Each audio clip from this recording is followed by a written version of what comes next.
যাত্রীর চাপ সামলাতে মেট্রো রেল চলাচলের সময় বাড়ানো হয়েছে। এখন থেকে রাত 10টার পরও চলবে মেট্রো রেল।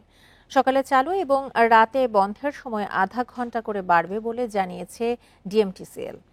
বান্ডেল থাকলে প্রতি সেনমানিতে টাকা বাঁচবে। বিকাশ সেনমানি বান্ডেল কিনে জিতুন প্রতি লেনদেনে। সংস্থাটির ব্যবস্থাপনা পরিচালক জানান, নতুন এই ব্যবস্থা কার্যকর হবে অক্টোবর থেকে। নতুন সূচিতে সকাল 7টার পরিবর্তে 6:30টায় দিনের প্রথম ট্রেন যাত্রা শুরু করবে। বন্ধ হবে রাত 10টার পর। এর আগে শুক্রবার থেকে পরীক্ষামূলক চলাচল শুরু হবে।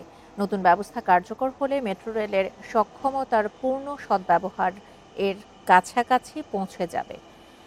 বর্তমানে মেট্রো রেলে প্রতিদিন গড়ে 4,20,000 যাত্রী যাতায়াত করে। নতুন সূচি কার্যকর হলে দৈনিক যাত্রীর সংখ্যা 5 লাখ ছাড়াবে বলে ধারণা করছে ডিএমটিসিএল কর্তৃপক্ষ।